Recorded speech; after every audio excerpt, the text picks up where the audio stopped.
우치다 시니치 일본은행 부총재는 7일 오전 일본 홋카이도에서 열린 강연에서 금융자본시장이 불안정한 상황에서 금리 인상을 하지는 않겠다고 밝혔습니다. 2일과 5일 증시를 덮쳤던 패닉셀의 원인으로 급격한 엔고 현상에 따른 엔캐리 트레이드 청산 리스크가 지목된 것을 의식한 것으로 보입니다. 엔캐리 트레이드는 금리가 낮은 엔화를 빌려서 금리가 높은 다른 자산, 예를 들면 달러 등에 투자하는 방법인데요. 최근 일본 중앙은행이 금리를 올리면서 일본의 초저금리 시대가 끝났습니다. 그러니 더는 엔캐리 트레이드를 할 이유가 없어진 거죠.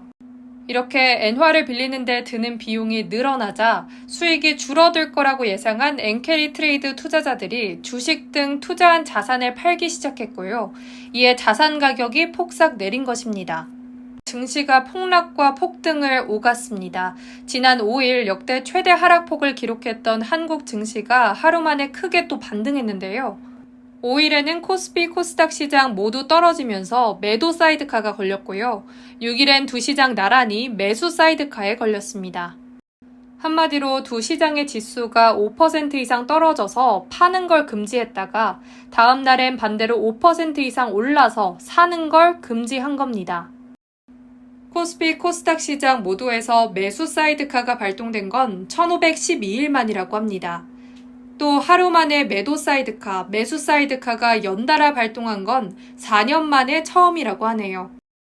또 전날 코스피는 8% 넘게 폭락하고 코스닥은 11% 넘게 내려서 서킷 브레이커까지 발동했는데요. 여기서 코스피는 대기업 주식이 거래되는 우리나라 주식시장이고요. 벤처기업, 중소기업 주식이 거래되는 주식시장은 코스닥입니다.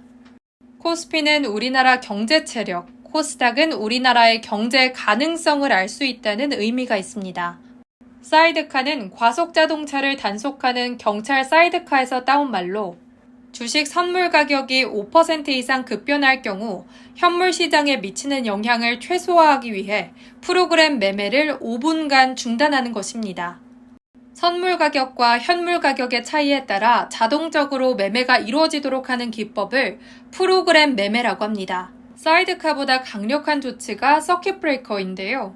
회로를 끊어서 과도한 전류를 차단하는 두꺼비집에서 따온 단어로 주가가 급등락하는 경우 주식 매매를 일시정지하는 조치입니다. 주가가 전날 종가 대비 8% 이상 하락한 상태가 1분간 지속되면 주식 거래를 20분간 중단시킵니다.